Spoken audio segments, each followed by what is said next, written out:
Basically, I mean, I chose the two topics that I chose are based on my techniques. You know, it's stuff that I like to do.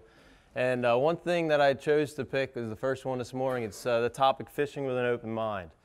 I chose to pick this topic because it kind of like outlines, I mean, the way I fish. You know, a lot of times I fish like a crazy guy, kind of trying to go by like Ike and Nelly, where he fishes with 20 rods on the deck. Well, I'm the same way. You know, I like to try and fish the instinct, fish the conditions. It allows you, you know, just to catch more fish in the long run. You know, you're known as one of those guys that's, you know, tends to be consistent. You're not one of those guys that goes out there, you know, might excel in one tournament, go to the next lake and struggle.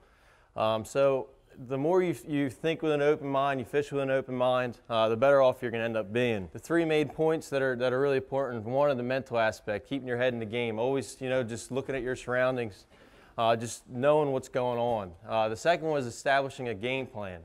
And I mean, the game plan can vary, you know, depending on what the weather is, but having a set, you know, deal what you want to do going into the event, prior to the event, and whether, you know, it just be a little list of things you want to do, or like spots you want to hit throughout the tournament or throughout the time you're out in the water.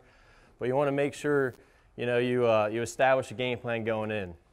And then the third one is, I think, is the most important one. That's Google Earth. I mean, a lot of guys don't take advantage of that. Google Earth is huge, and I'm going to talk a lot about it in this presentation, because it allows you to see some of the things that you can't see on your Lowrance units. Everybody nowadays, we're all using graphs. I mean, I have 4 graphs on my new boat, you know, and I mean, I'm glued to them. But one key thing I always have on my boat is I have an iPad, and I have Google Earth downloaded to that, so I can constantly see some of the things on the bank that you can't see with your graph. So here, this is, it's tough to see this as well, but this is just a couple examples of Google Earth. So in my event, what I did was, after I knew this was a deal, instead of running around the lake trying to find this one pattern, what I was looking for, I went on Google Earth and I just knew. So tournament time, I mean, I didn't even see this stuff in person, you know, most of the stuff, and I'm fishing for $500,000, and I never even took a cast on 90% of the stuff that I fished. Once I knew this was going on, I decided to go do something completely different. That's when I had on that last slide, I found a little bit of main river flip and bite, try to expand on other things, try and find plans B, C, and D, knowing that this was going to be my primary. So I just went online and I found on Google Earth, I found all these, you know, these little irregularities, the little cut throughs, some of the primary little wing dams or jetties, you can call them.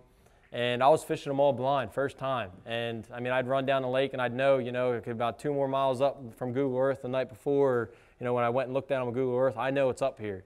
So just thinking open-mindedly, I mean, I was running around like a madman, knowing in the back of my head how the lake's already laid out because of Google Earth.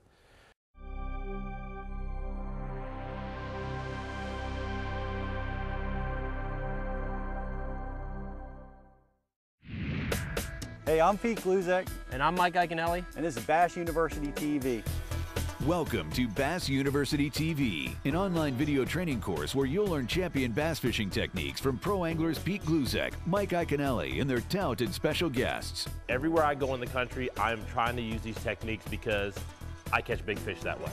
From on the water to in the classroom. We want to use that bait to help make that area even smaller and really, really find that sweet spot. You'll learn sound techniques and strong fundamental bass fishing skills. You want something that's got a nice limber action, that's going to allow you to build pressure and keep those hooks pinned against that fish's mouth.